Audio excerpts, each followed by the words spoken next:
Hey, what is up? My name is Orie. I'm a music video director, and I just finished up a project with a band called The Word Alive. We chopped up some behind the scenes, and I just wanted to give you guys a little glimpse into how we ended up making the music video.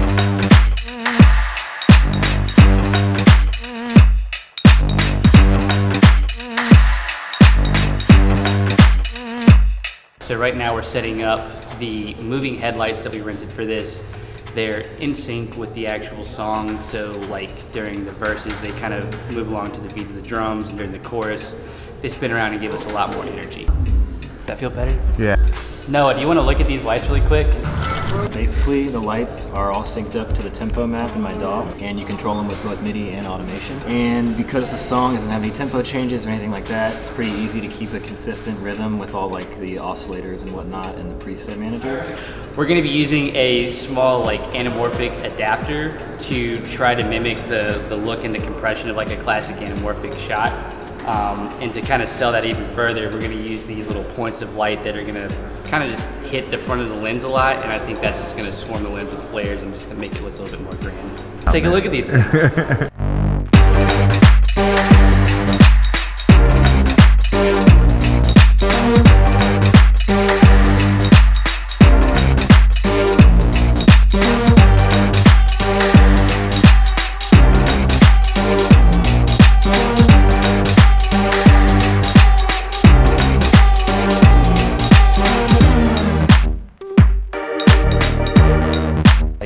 Photos always feel kind of like underwhelming when you shoot them, especially stuff like this. It's like trying to sell them on what the product will look like after we edit it. How many times do you have to say, like, use your imagination? Try to pretend like, yeah, this is gonna look like this. It gets a little tricky sometimes.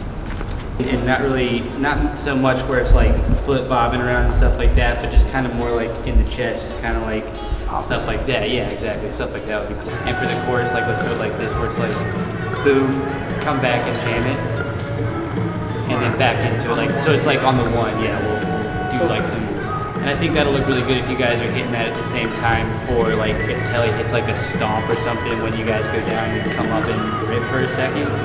If it all feels cohesive, I can hold on the shot for longer and feel like a more intentional piece. You know what I mean? Yes. One, two, every time I'm in the street, I hear you. Yeah.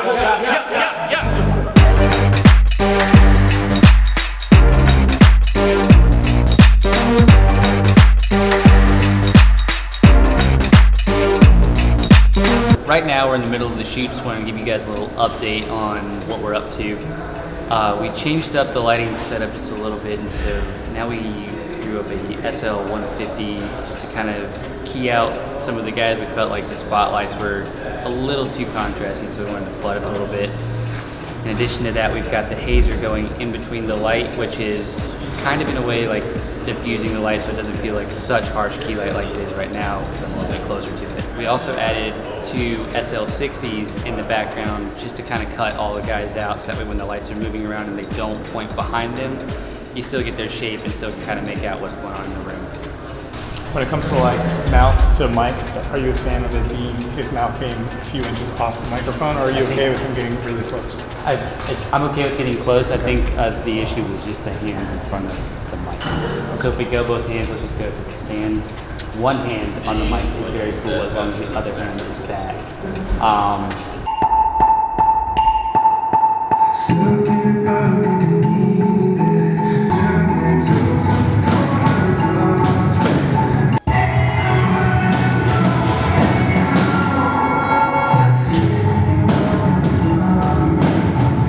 Right now we're setting up for just some quick individual shots of everybody. We felt like the wides were really good to capture how the whole band was performing together as a whole, but now we're focusing just more on energy for the individuals, because we feel like if we condense the lights, we can make the frames feel a little bit more interactive.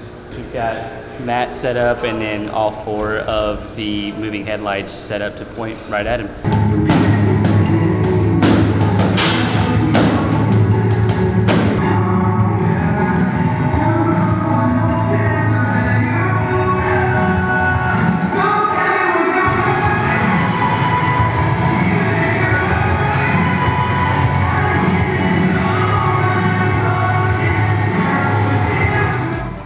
unfortunately, that's where the video ends. Like I said in the last video, we usually end these things pretty abruptly just because of how close to the nose we get with time. We actually ended up renting the space for I think 4 days in a row.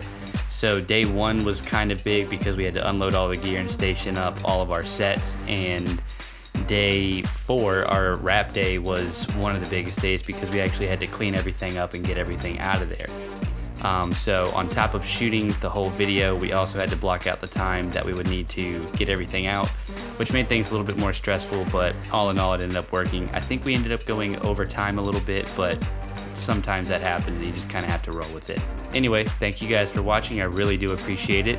If there's anything you want me to talk about in particular, definitely let me know and I'll be sure to try to make a video for it in the future. Anyways, thank you guys. Bye.